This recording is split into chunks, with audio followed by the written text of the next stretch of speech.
Hey guys, I will tour you and my garden. As you can see, I have a good design here. There it is. We have a 3 egg and side. As you can see, here it is. Meron pa tayong apple dito and I mean kiwi pala, and there it is. We have a big Fuji. Fuji ba yung tawag doon? As you can see, my garden is improved.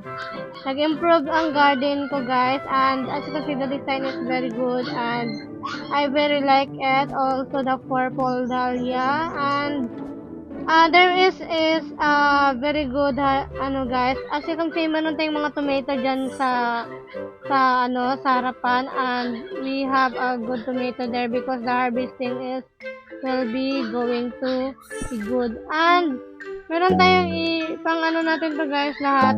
I will be favoriting all my my kiwi. So as you can see, it is hopefully guys, meron tayong magagandang pet dito na nakalagay sa ating garden.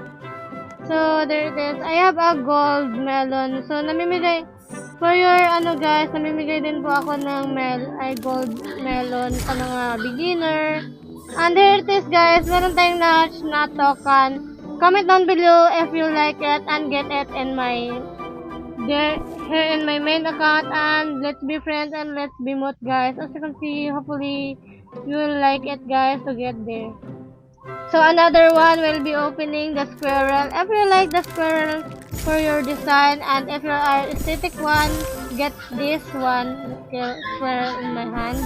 And the brown mouse, as you can see, kung namibili kayo ng brown mouse mythical egg, sabihin nyo sa iba is brown mouse and gray mouse on stock guys. Kasi yan naman lagi yung na-hatch nyo eh. Yan lagi yung na-hatch natin dito banda. So, we have there our all favorited pets. So, namimigay po tayo ng mga pets na OP guys. So, don't forget to comment your username. So, maybe you are the one to get the peacock, or maybe you are the one to get the capybara. Meron akong capybara eh, isa, pero wala dito. And my another alt account. So I will be trading it here in my main account. So don't forget to support me and comment your username. Let's be friends there. So as you can see guys, meron pa tayong mga lilac dyan. As you can see, hopefully we can get a super big lilac. Super big lilac than other than that. You can see we have 22 likes lang already. So there it is, and maybe the tour is not worth it, but it's okay guys. As you can see, I will be giving a pet, and hopefully you are there in my private server and we are friends. And don't forget to join me whenever you can. So kapag meron pa akong OP Frost, hindi po ako pumupunta ng public, pero as you can see, there is another update. Mayroong big summer update there guys.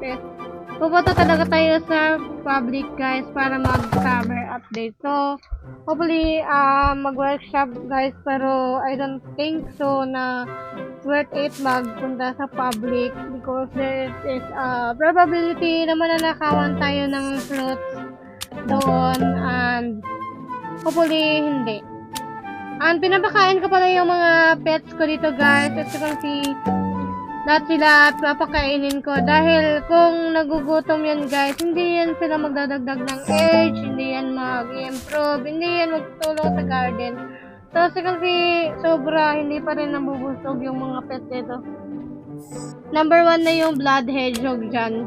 Hindi masyadong nabubusog. As you can see guys, there it is. Pero papakainin natin ang ating bone mango. Guys, kung nakaabot ka pa man sa video na to, don't forget to comment, like, and subscribe. And thank you for supporting me. We are too close and 800 subscribers. Hopefully, we can hit this before my school and college will begin.